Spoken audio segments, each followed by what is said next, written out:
worked at Beaumont for 3 years as admissions director, and Cleveland is such a philanthropic city, and there's so many great nonprofits here, and I was very interested in development and what that might mean, because we have a great hospital system, great museums, art and culture, education. Like if I learned this, there's so many great opportunities in the Cleveland area. So I met the team at US and they do a phenomenal job, and I really wanted to be a part of their team. So I'm very happy. I don't see myself leaving US for a long time. And I learned so much from the people that I work with. So is the university school university? No, it's not. Okay. It's just called university. What's it So up? no attachment to. Yeah, it's very interesting. There are a lot of them. There's College like, or- yeah, in a lot of different places, like the university, high school, Southern California and right near Westwood, used to be completely attached to UCLA. Right. And it's kind of like it's just not anymore. It's a public school. Right. And the university high school in Hawaii is actually the university lab school that's directly connected to the entire state DOE. So they're all different. So this is not? It is not. And this is actually our 125th year. Really? We're celebrating that. And originally we were founded as all boys. We're still all boys, K to 12. And it was really for boys to go away to school and also learn a trade while they were there. Baking is part of our theme, being hands-on learners. Our original campus, the students built all the wrought iron fences around the school. The wood shop is still a class that we teach. Just boys as makers and being able to, design something and actually do it with their hands and problem solve that way. So making's a big theme at our school. How many students overall, K-12? K-12, over 800. Okay. Yeah. We can get started, and I don't have a clicker here, so I'm going to just have to advance these slides. But this is my 3rd year at university school, and my role is the director of Alumni Engagement and Annual Giving. So I have the annual fund piece that I work on, and our annual fund. This year our goal is $3 million, and the Alumni Engagement portion of my job is to engage young alumni 15 years out from school, and that involves working primarily with the senior class, and that's a lot of what my talk is about, is how we prepare our seniors to become alumni. And then the other piece is traveling to cities where our alumni have really matriculated. The second biggest city outside of Cleveland where our alumni live is New York, then Boston, Chicago, LA, San Francisco. So we do quite a number of trips throughout the year to engage with those alumni, and it depends whether they're in college. We invite them, if they're in the area, to come out for a reception, or if they're a professional in the area. So the focus today is student programs, and why do we work with our seniors. And our goal is to really educate them how to be good alumni, how to give back to the school, and to be loyal to the school in their involvement and in their philanthropic priorities. So what are the purposes of student programs? There's alumni and donor education involved. So we're preparing them to be loyal donors. We set up a structure for them to pledge and give back to the school while they're in college and moving forward. So there's that education piece. And then volunteer and leadership identification. So we work with the students and start to kind of pick out who would be good volunteers as we move into the alumni phase. Who can we call on? Who are kind of the thought leaders in the class? What will work well going forward? So starting to pick out those individuals that I know will want to stay connected once they graduate. And then alumni and student engagement. So it's a mutually beneficial relationship. Our alumni want to be mentors to students. They enjoy the relationships. And when we have alumni functions, it's really interesting how across generations, how comfortable the conversation is, and how how natural it is for people to go up to one another and start a conversation. And I'll go up to a group and say, how do you guys know each other? Like, well, we just all met tonight. So you'll have someone from the class of 1964 talking to 1994 to someone that just graduated last year. So they just feel very comfortable and they enjoy that relationship. And we hopefully, our end goal is to increase the support for the school. So we set up kind of a timeline of when we're going to introduce different things to the seniors. So in the fall, our focus is philanthropy and introducing the senior class gift effort. And this can be challenging because they have so much on their mind in the fall and preparing for college and where they want to apply. There's a lot of things going on in their mind. Also fall athletics and sports is kicking off, so and a ton of our students are involved in those activities. So there's a lot going on, so we're trying to plant the seed. We're hoping that the entire year is kind of a slow drip, and if some people jump on early and decide to make a gift or make a pledge, that's great, but we want to just keep continuing to educate the class throughout the year. It's not like a one-time pitch deal to the seniors. In the winter is when we introduce some networking opportunities to them, where they are formally invited to an alumni luncheon, which I'll discuss later in the presentation how we set that up. So they get to see the Alumni Association at work and what it will be like to go to an event as an alum of the school. And the spring is kind of when we start to combine everything so that they are hearing from an alumni speaker, they're doing another networking opportunity with alumni, and it's the final pitch to say, before you leave, make a gift back to the school. So that's kind of how we have our year lined up. So we can talk, as a whole, or if you want to talk to the person next to you, but at your school, what is your senior gift message right now? Do the seniors get to choose what they make a gift to, whether that's they plant a tree on campus or they just create, it goes to the general fund. So what is that message to the seniors? What does your program look like? Is it one pitch? Do they get a t-shirt if they make a gift? Is there a gift involved? And then how do you measure the success of your senior gift effort?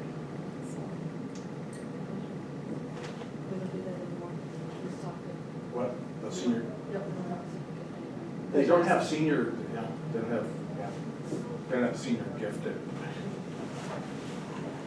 our school. Wait, there's 3 of us in our school. So there's no senior gift at your school right now? Not that they stopped doing, the kids are hit, the Alumni Association and Development are monsters at this school. Okay. They're monsters.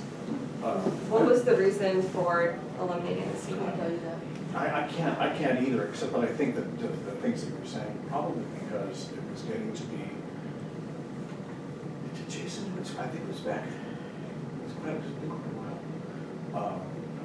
Kids are doing too many things, there's so many other things that they're trying to get prepared for, but they've already been, looped into the school. Everyone is completely entirely aware of the school, of the kind of things that are going to come up. They know that on their 24th anniversary, when they graduate, they have to actually prepare the entire luau for the class of the 25-year reunion. And then when they come back, it's all prepared by the previous class, and that's all part of bringing, at the end of every school year, they have reunions for the 5-year, the 10-year, they're all done at the same time, and that's one of the focal points. So they don't do it like that, but your 5-year, when you've gone on for 5 years, some will organize the gift giving for your class. So there isn't formal outreach until you're 5 years out, or when you've graduated college?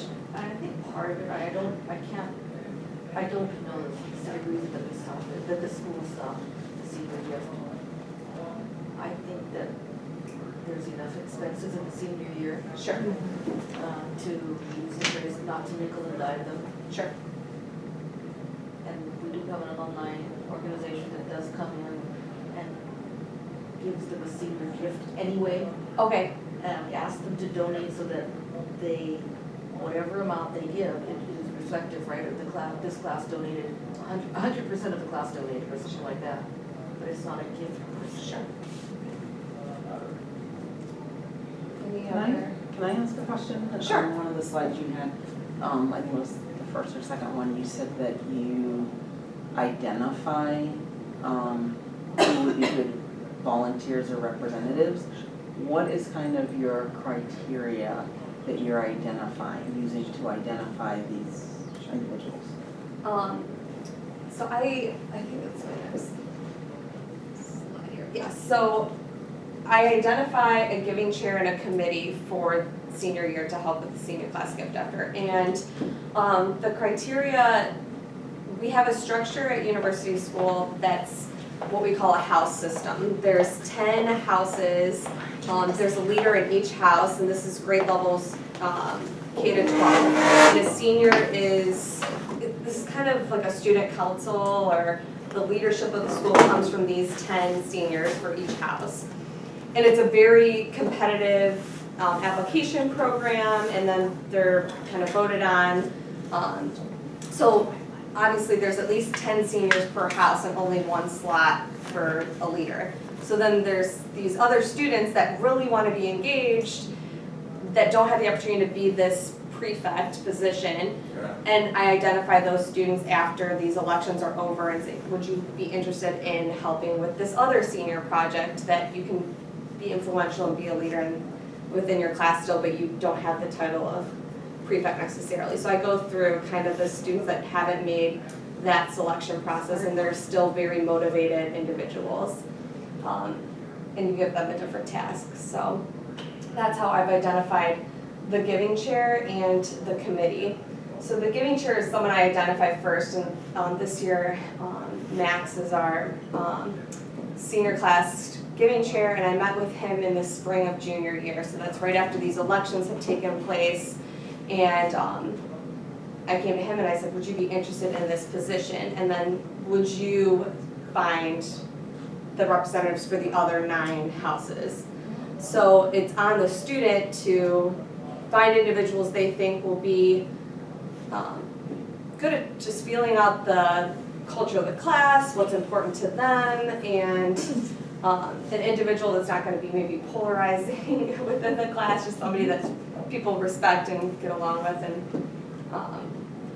he did a great job of identifying those 9 other boys this year. So I meet with the giving chair and the committee. I meet with the giving chair before the committee and set an agenda for what the year will look like in terms of meetings, what the goal is for the senior class gift effort. So when he goes to lead the meeting, it's really student run. I'm there for support to answer any questions, but it comes from the students to their classmates. It's not from the advancement office saying, we want your money. You know, what does $5 mean? Then that's something I can talk about, facing objections and when it comes to giving back. And there is objections from a few, quite a few students that, sometimes the student doesn't feel comfortable answering that.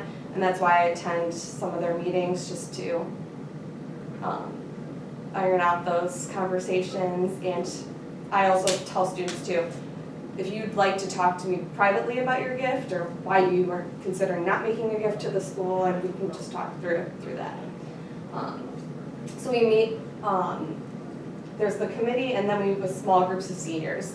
So I mentioned there's not 10 seniors per house, and we meet as a house, and the senior leader and the senior giving chair lead that meeting. So they're very small meetings. We do kind of have to bribe them to go. We get Chipotle orders for them. But this education piece is so important that we want them there. We want to be able to describe why it's important to give back to the school, and if there are objections, like, why does $10 count? Like, what is that going to do? We can go through all of those questions. Or they say, what does this money go to? Is it keeping the lights on? And our annual fund message is for faculty professional development, and it goes to support faculty members of the school. So that's something that is actually resonates very much with the students. They like that. They have had ideas where, can we put a bench on campus? Can we have a tree planted? That's our class, has a plaque on it. And I talked through that with the committee, why that can sometimes not be a great idea, and how this can actually be impactful, and if it goes with the annual fund message, it's something you give back to the school every year and kind of getting them in the habit of being loyal donors. So you're not gonna plant a tree every year. It is nice, but this is just the habit of what our alumni do. So this is, you're calling it a senior gift, but it's really just a gift to the annual fund. Correct. Okay. So it's the senior class, their gift back to the school, which is run through the annual fund. And in these small meetings, we address objections, questions. We introduce our Leadership Giving Society, which I will show next. So the Tower Society at University School is our leadership donors with an entry level gift of $2,000. And that obviously is a huge stretch gift for many young alumni, and we changed that structure to be tiered so that they can be leadership donors and make a stretch gift throughout college, and I'll show you how we've kind of tiered that out, and be part of the Leadership Giving Society at US. Quick question, is there any alumni involvement in this process at all? In introducing the senior As class. we're having meetings or? So there's a final pitch in the spring at a senior breakfast that an alumni comes and does speak about why it's important to give back as an alumni, but the actual introduction of the gift is all student driven. And we also talk about loyal giving in these meetings as well, and why just making a gift every year regardless of the amount is important. So we introduced these pledge cards at the meetings, and they would commit a gift here for senior year to become a member of the Sandy Mill Society, and that's our loyal donor group at the school. And then they can make a pledge for the 4 years of college. And we really encourage them to do that. It's easy, they get reminders to do that, and they can even put in a credit card to just have them charged every year. And I would say 50% of the seniors end up doing the 4-year commitment. But last year we had 77% participate in the senior class gift effort, which is pretty normal. When you look at our class participation for alumni, I mean, each class maybe has like 30% participation. So for a class to start off at 77, we want it to be 100%, but in reality, you aren't forced to do it, and it's a little bit more realistic to think that not everybody will eventually give back. So, but the effort is there, the education is there, they know why the annual fund is in place and why it's important.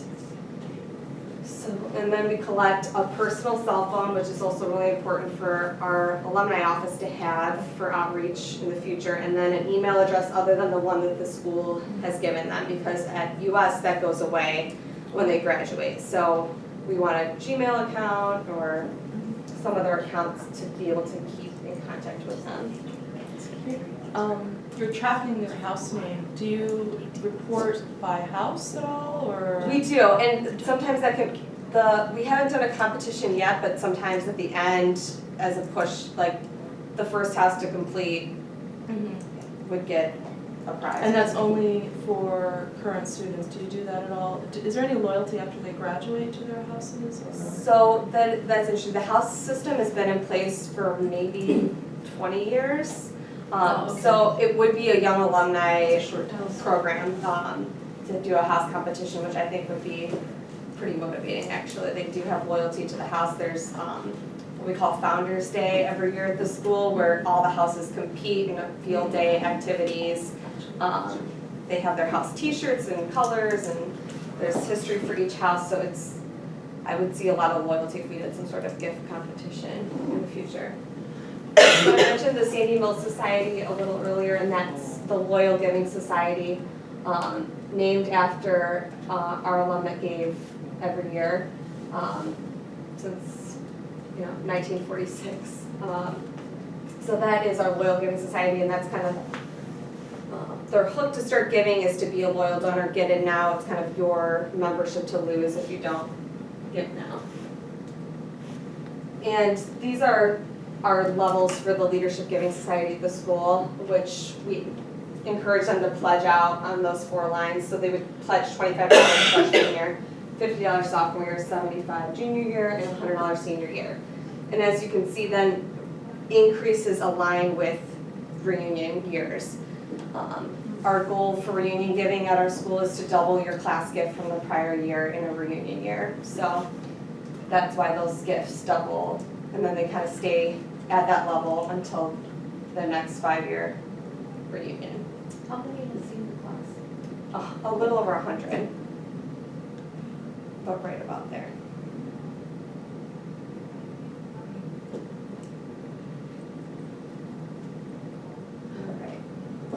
Now, how are your seniors at your school welcomed into your alumni association? We have a senior lunch right around graduation time because it doesn't matter if they've given or not, they automatically are in the Alumni Association and they get a gift, water basket or something. Okay. We do a lot of the same things, sort of talking to them throughout the year, but they have an official alumni brunch right before our winter holiday. We have a senior moment at that point, so one part of that is, going to join the alums. There's an alumni charge that's given to them at that point, and that's when we kick off our senior gift campaign, which we've sort of narrowed the timeline on it because we feel like we get better results if we have less time to, talk about it, so.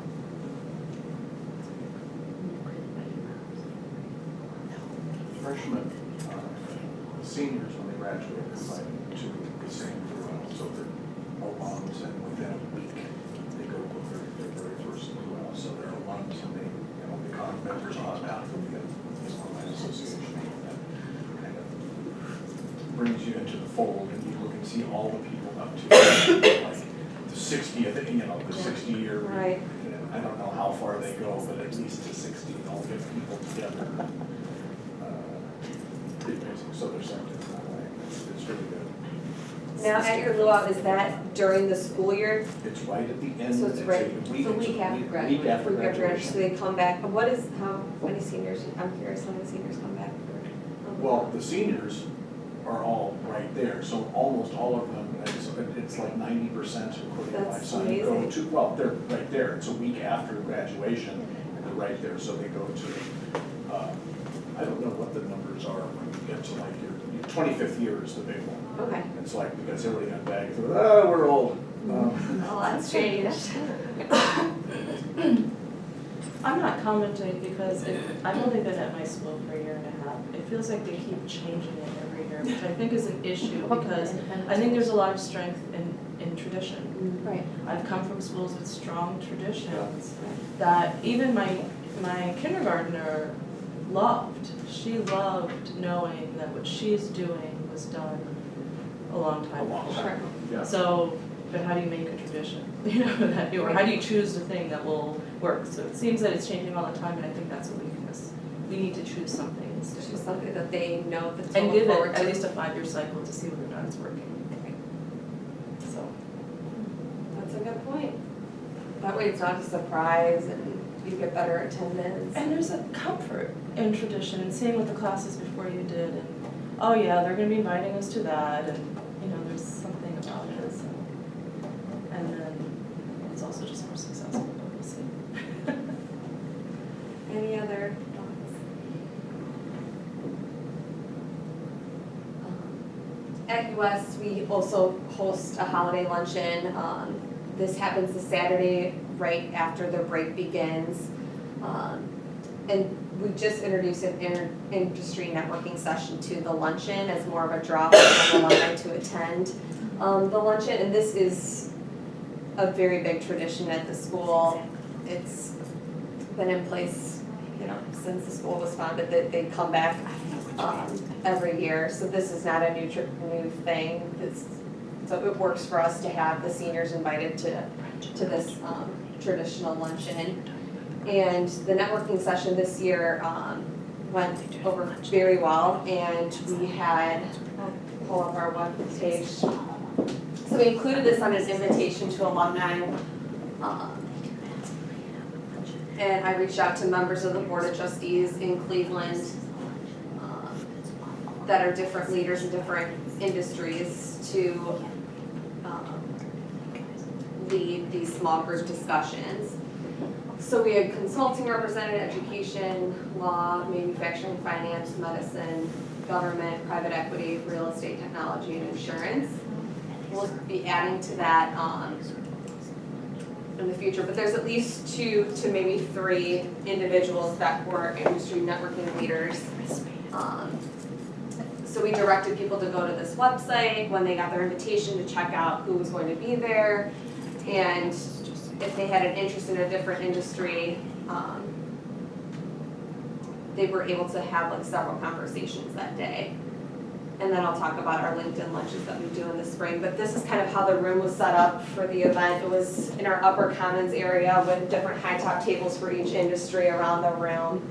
And you can see that there's maybe 2 to 3 seniors at a table with, you know, a guy from the 90s with an alumni from the 60s that is able to talk about their careers from just starting out to mid-level to, you know, a CEO level. So Was networking only for the seniors, or was networking for everybody? networking was for everybody, but this is the first alumni event the seniors were invited to. Is this for all alumni, or just like college age, or? All alumni.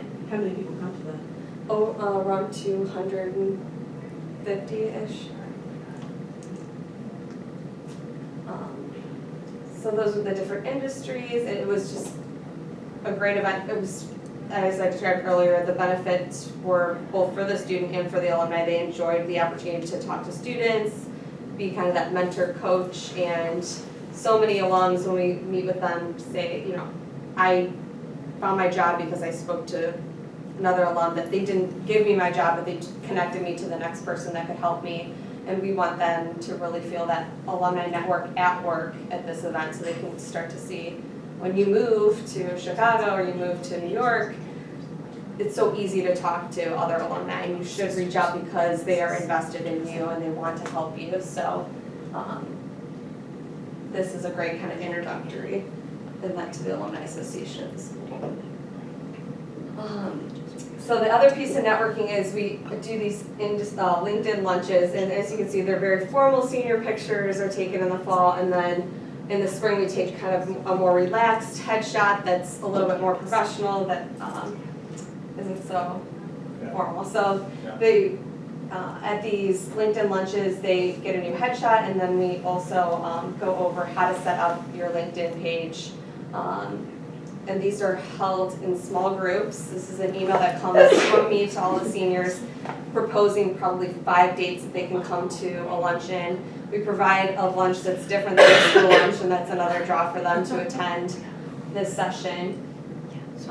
But it's also a great way for us to have them connect to our Alumni Association group on LinkedIn to get them already tied in at this session, and then to just kind of describe all the things that they should kind of celebrate on their LinkedIn page that they've done at US. And I'll show you a little sample of how we had a student structure a page. And to tell them, you know, what not to do too. All these guys were looking at, you know, different girls on LinkedIn. I'm like, you know, people will see you, like, just, this is your professional face to the world, not your Facebook page. People will know if you're creeping on them. So they were kind of freaked out by that, but we had to put it out there. So this is Peter Delaney's page. And I'm sure your school has different programs that are unique to your school, and this is their opportunity to kind of describe what they did, different, you know, if there's media pieces involved. He had a lot of different internships, but it's really nice when you go to set up a LinkedIn page. The step-by-step setup is geared for students too, not just professionals, and we just walk through that. And you know, the honors and awards section is really big for seniors. You know, what they accomplished while they were, you know, at the end of senior year. So, National American Library Society, those types of things.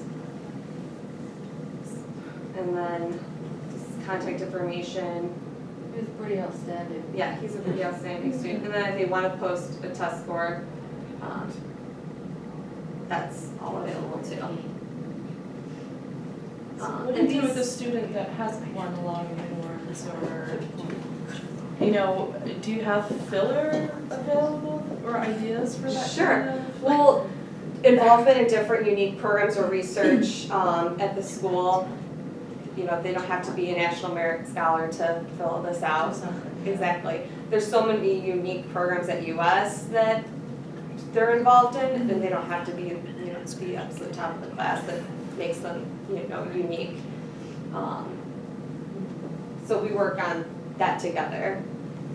And these networking LinkedIn lunches are probably 10 students at a time, and I'm able to walk around and kind of talk to them one-on-one about what they've done at US, what I think they should highlight, and we also sometimes have them pull up their Naviance page for their college guidance. Look, this is really cool, like this is what makes this would stand out, you know, put this on there too. So it's very individualized.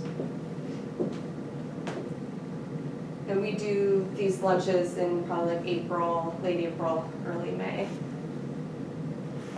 And they like to put in what college they're going to, that type of thing. So in the spring, this is the last chance to kind of get their attention before they leave and graduate. And we have a senior breakfast that's hosted by the USPA, which is our parent association. It's planned by the senior moms.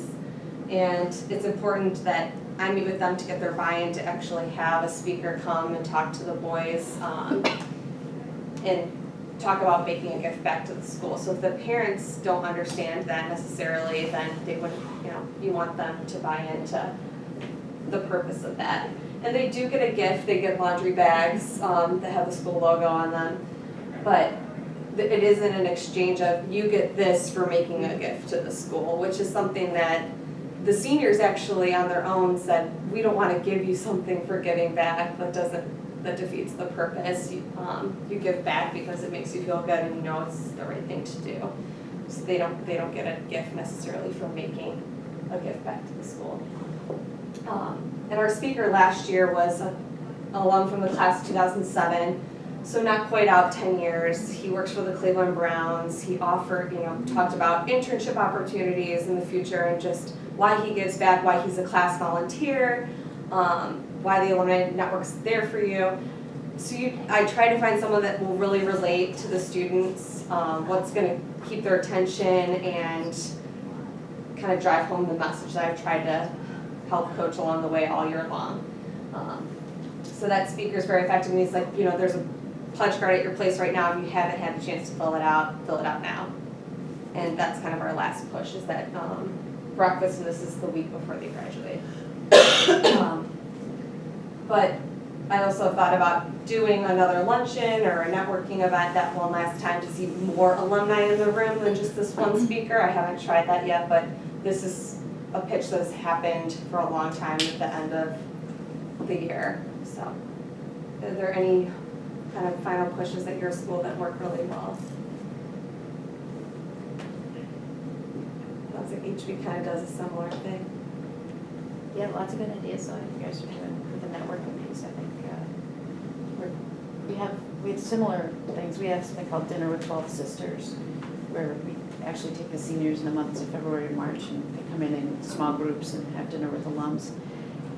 It's a little less formal than the networking dinner that you have, or set lunch that you have set up. But we are doing teaching them how to use their LinkedIn page, and we're trying to get lunch a mentorship program, but we're in the early stages of that. May I ask why you chose LinkedIn as Um, opposed to anything else? It's the largest professional networking site online, so just how many professionals are on that site. And it's also where we have a professional alumni association page, so we post things about events in different cities to that page. That's why we want them to, it's a private group too, so you have to join that group. And that way they can kind of narrow down, filter down who are the alumni on LinkedIn, who's in my industry, and because LinkedIn does such a good job of kind of categorizing industries and making it clear what people actually do. If they want to reach out for an internship or just have questions about what someone does, it makes it really easy to tie in.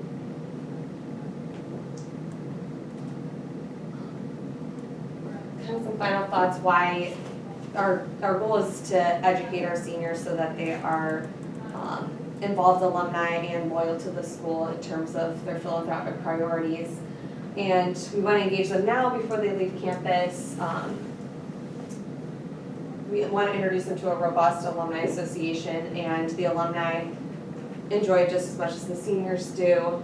I talked about our giving societies, so growing their giving, understanding kind of giving back more as you move on in your career, and show them the benefits of giving back and being involved in the school. So that's kind of why we do our program the way we do. And this is only my third year in the position, so I'm not an expert in this by any means, but this is something that we found to be kind of a best practice moving forward with our seniors. And we've seen young alumni double in just the last year by introducing this Young Alumni Tower Society. So by tiering those gifts, alumni are responding to that very well. Are there any kind of questions or things that I can answer? Great ideas, you're doing some really great thinking.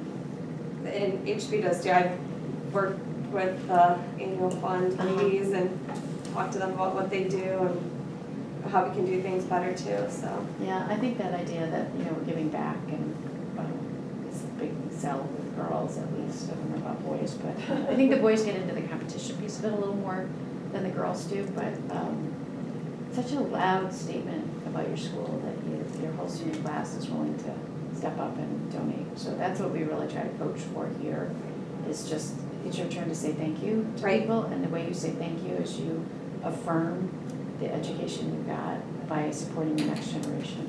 Right. Yeah, it's important that they learn that, and it's interesting, our students do a lot of community service and go out, but also realizing that your own institution is something to put work back into, to keep it the way, We are also you've nonprofits, benefited so much, right? We're all exactly. nonprofits. Were you in the session with funders? Yes. Have you heard what the development guy said? That's my boss, John Bridge, yes. That was So he really talks about that, telling yeah. that he said that. Right, be careful what you teach your students to About do. going Yeah, if you out. just keep going out, how to focus too on, if you're an alum of the school, to help other students. Yeah, that's a hard message in independent schools though, because we're trying to get them not to be so insulated, right? And so Exactly. you gotta do a little bit of both. Right.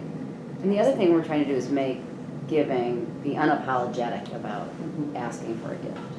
Right. So that it's part of the normal course of conversation and just part of what you do as you Right. get back. How often do you reach out to your alumni, and how do you do it? In other words, by paper mail or by email? It's very frequently. The paper, there's a publication the school does called The Journal, and that is kind of a twice a year piece. But the email is probably at least monthly, if not more frequently, but it's event driven, I think, is more how the alumni are communicated to than like an alumni newsletter. This is what went on at US this fall.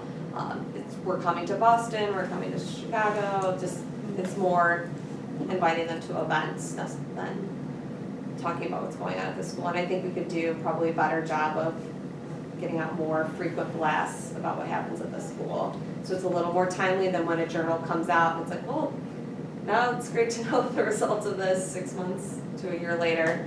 But right now our hockey team is playing at 2 in the state final, and I'm sure all the alumni got a blast, yesterday saying, you can tune in on this link and watch the game, so.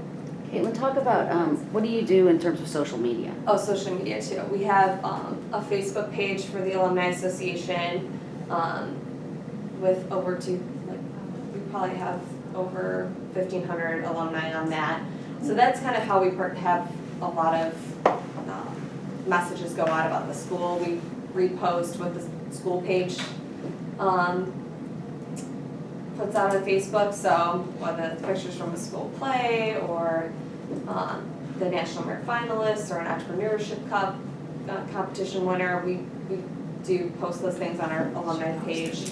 And then the Twitter account too, we have an alumni Twitter and the LinkedIn page as well. So those are the 3 kind of social media sites for alumni.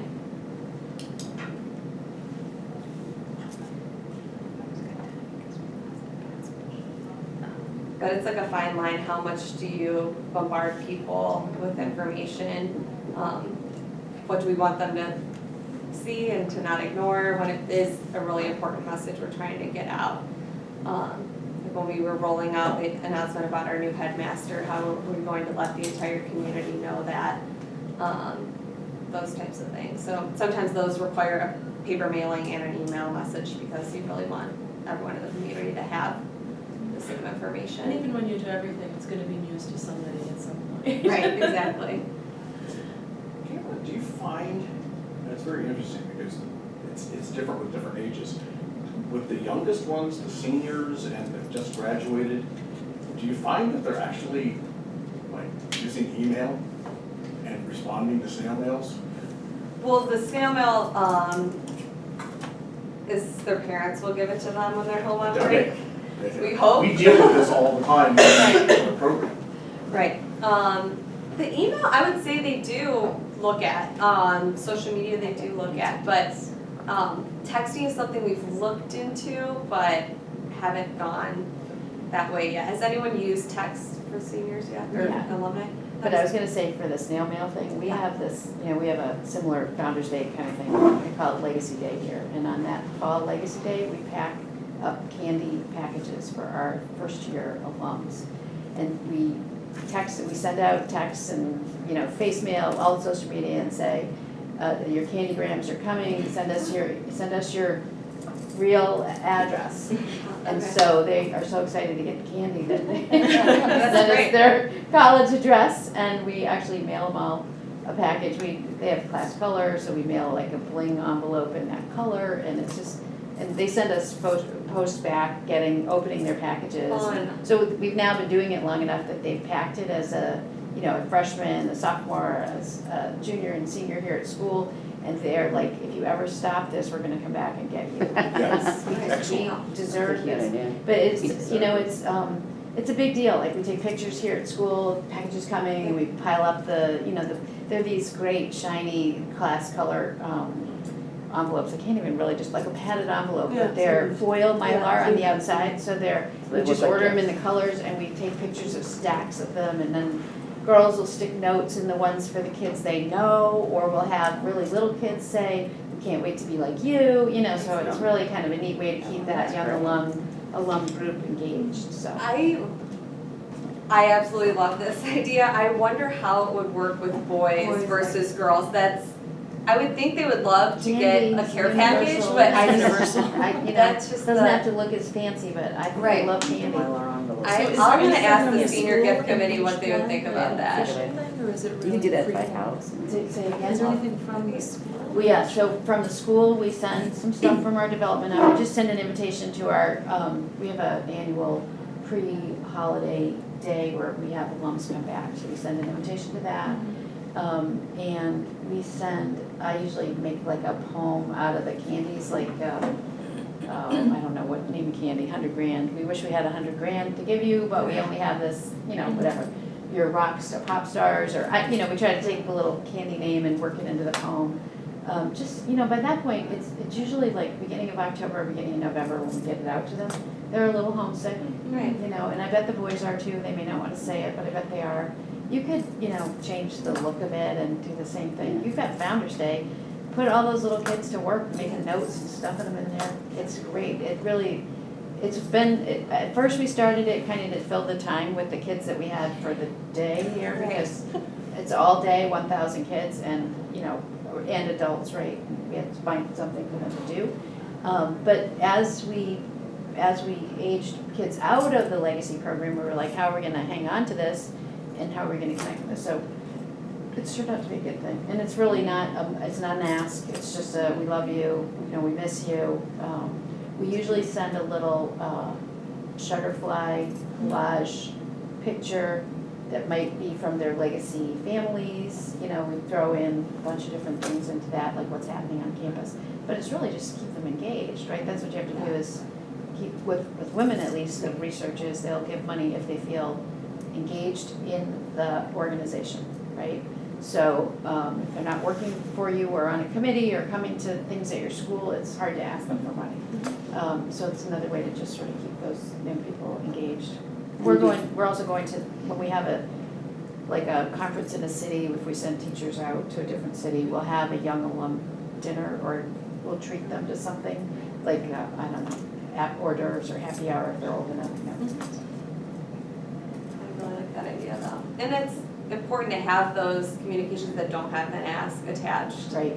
Like you're not always asking, but You we're have, the trying only to thing I would like get that say to, is yeah. you do have to have a final check of the envelope, because some of the things kids will write are not that appropriate. So you have to, you know, party on or whatever. There are some things, we had a third grader, right, so draw a wine bottle. I don't know where that came from, but obviously the idea is that college kids drink and, so we had to pull that one out, but, you know, you have to be a little careful about the notes.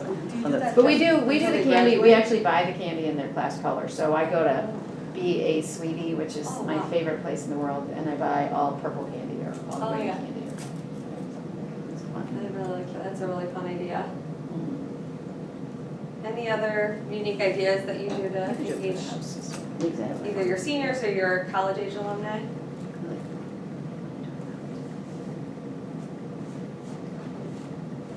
Well, we're ending a little early, but thank you for coming to this session. Appreciate it. And I hope you enjoyed Cleveland for our out-of-towners. It was great having you here. And the sun's shining at least today, so you get a better idea. It's just like Hawaii. It's just like Hawaii, I know.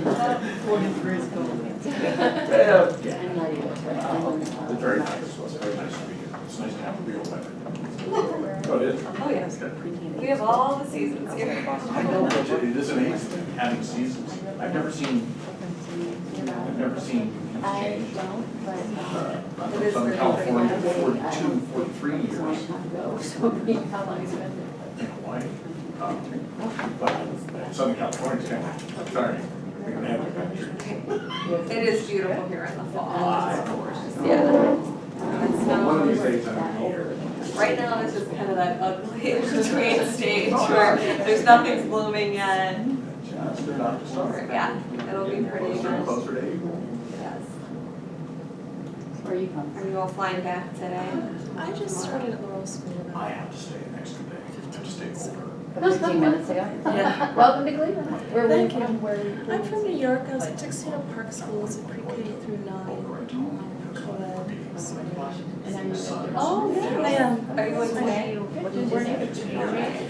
Where's she at? I am the assistant director of He's, development. well, he lives. What I thought that would be. So it's been a work in progress, working it out. Oh, we just, well. Where's director of advancement over at University? I'm director of Gift Plan. And did I get that, Laura? Yes. And you're at Hathaway Brown? Yeah, I'm not an advancement, actually the associate head and upper school director. One of my best friends is Missy Rose. Oh, she's now at Laurel. I know. She was director of upper school See her before. this afternoon. Great, she's wonderful. And she's from Hawaii. Well, not From originally. North Carolina. Right. By way of Right. Atlanta, by way of Portland, yeah. Okay, gotcha. 6 years. Gotcha, well, good, I'm glad you're gonna get to see her. I'm sorry, I haven't seen her here, but I guess probably not. The warm days. Particularly, but welcome. Oh, thank you. Get the school Until you going. get to August. Deborah Farquhar Jones has been there for. Yes, I actually started out as, she's sticking around as a teacher. I believe so. There was a dean of fifth grade, and there was an middle school director. She's coming in the fourth grade, she went to Who are the major issues? There was when I started, I had 3 people had just left, so I really didn't have any. I know the names were Terry Howe, 3 years into I think it is. Database for percentage of That's right. And so I just said I would. When? And why? So you said a mass exodus all the same. Batch. Yeah, I think for various reasons to move on. There was one woman I know, I'm busy. I'm actually drawing a blank on one of their names right now. I went to Colby College Because I didn't interact with them, I just see their name on it, so it doesn't, there's no connection there. So did you come to Cleveland for the job?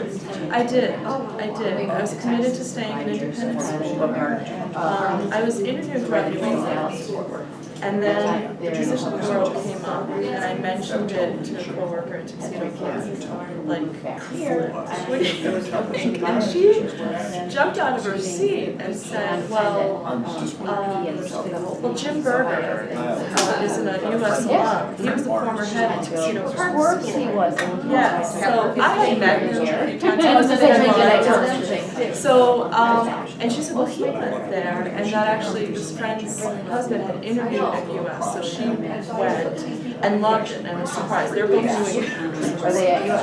No, he didn't get the job, but she said they loved the town. I feel like I've And so had she took me to check it out, and I did, and I really actually loved the town, it was a surprise. And we went for it. So your husband? Yeah, he works for a medical device company in the UK from home. So as long as he's near an airport, he'll need to get to every once in a while. Yeah, it is what it is. So that's great. So you're enjoying it? I do. So did you start in the summer, or are you really more recent than that? I started in September of 2014. So Yeah. you've had a year. Yeah, I went through a year cycle, and now we're going kind of, now I'll have a full year, because the school had already started. Yeah. So my sister-in-law actually works over there. She's a part-time middle school math teacher. Major gift donors, Sarah what their Hall. first gift My is. daughter has her, she loves She's her. fab. Loves her. My daughter's on the math team. Yeah, but she's a class. And actually, she just, I meant to write with her because my daughter's in the 5th grade camp, and she wants to go to the 40s for daddy, so do what you gotta do.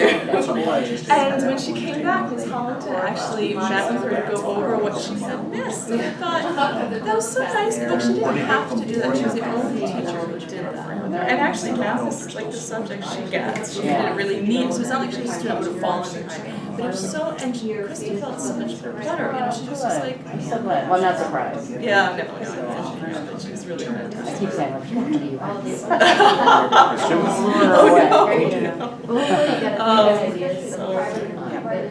right. Well, so what kind of work are you doing? You know, well, I had, when I started, it's so funny, the one thing I didn't want to work on were events, but that was the one thing I really needed. So I've been working on their data purchase last year and this year, which really became very consuming because I'm a very much a process person. Like, I like, if I were to hit anybody could sort of open up my mind and see what's been done, what needs to get done, you know, checklists, things like that.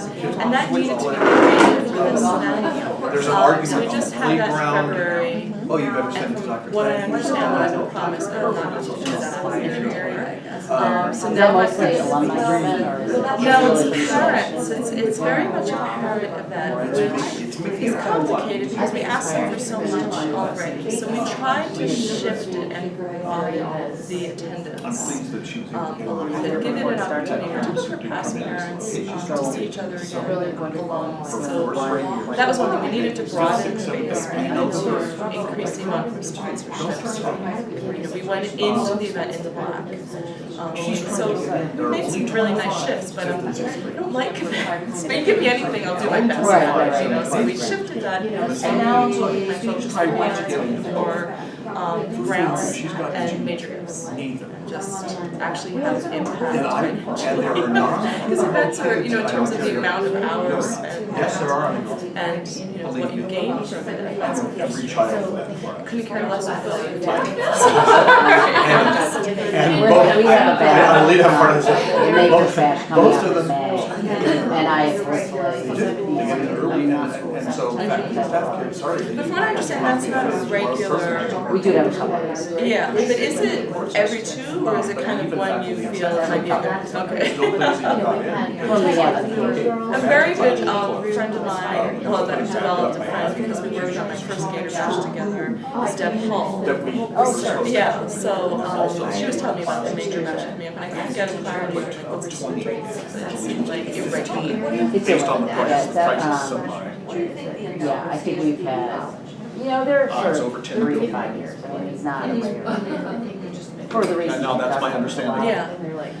Yeah, and I think it'd be great if they could shift Oh, to no. not doing And it as- right here. I as mean, there's for a volunteer endowment per wariness student, after a while. I don't know what it is now. You know, even Endowment per soliciting student options, actually like, was, do back when I had that discussion with Rod, was twice as high as it everything, was. yeah. And I think we do have sort of new energy. $5,000 per student endowment, at whatever. then But I'm trying it's to, my own, I'm 10,000 trying per not to student affect at it with my own your small grants. If I'm not in that course, I know that, At you know, I really don't wanna do this again, but it's as a school, so we'll have to have, I think it'd be ideal to have sort of a strategic timing, like session before the Gator Bash, like what is this event? What is its purpose? Where has it been? And where are we going? What is important to highlight? What's important to drop? And decide that, because it's been, you know, you do, well, it's now a 10, we just had the 10. It's time to figure out what's working. Now, it goes on, especially when it's sort of a trend.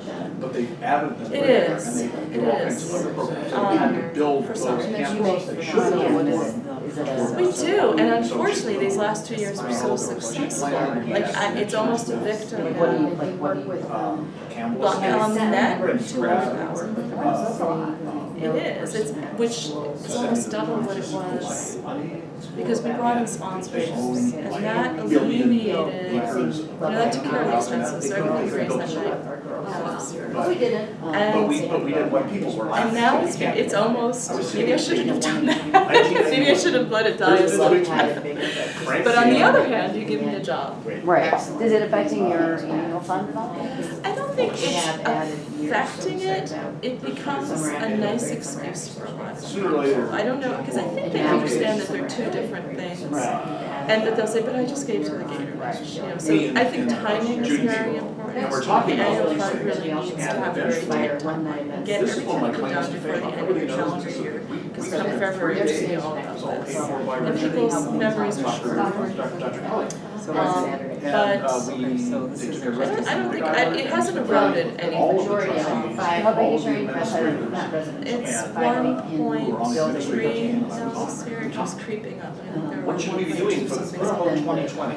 So, which, So basically 30 years from now, what for a should we be school doing? our size, I think Spent there's 3 one days, and we tried to just take all the notes and hand it to Dr. Kelly. But I haven't been So asked to work important, on this guy is so important. But we just hired somebody to work on that. No. Do you really have huge staff? So. Yes, because we hired, when I was hired, an annual fund director was hired, The late Dr. and she Elmer just left. Elaine Littman. So we So I do hired. whatever they need to make basically, but No, I no one don't like does. teaching Jim roles, doesn't know. yeah, they You do know, what pay they attention. should. They took that document. And this Occasionally. But to Ann work towards Fox maybe a strategic plan or She is. something. Yeah, like they're talking about um, Idaho 2020 now, because She we're approaching is a one. dream, One is that and she now you needs look at the strategists document. around her. Yeah, that's. Are we And I love They that. actually took the document I'm and too and tried to go back and look at it. rigid to be much And, rigid. I can dream, another but thing then I need a is- plan. Yeah. You know, like, So that's good. And But- so, Point is, it's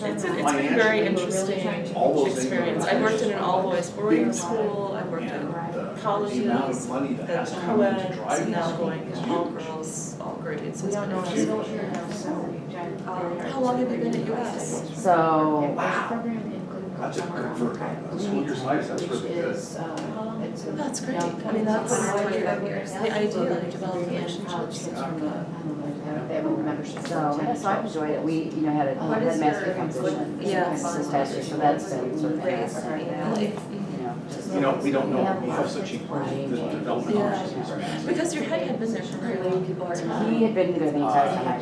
Yeah, yeah. This is my only. Mhm. They keep adding. So that's been sort of a thing, you know, the The very philosophy has different always been, stuff. if they have another person, back when they had like Yeah. Where do four, you find the housing? when I was at, Trinity College School, Snail Boys, boarding, Nothing in the New York, comes from the Connecticut town. border. And the head of And they're school rebuilding the there entire junior school. just $65 million retired. for Like the seventh, sixth, seventh, and eighth. something, Case middle yeah. school. So Steve But Case the was person they there. hired, I mean, I was so excited when I heard who they hired, because he was the assistant head of school when I was there. Oh, Moved on, So is this one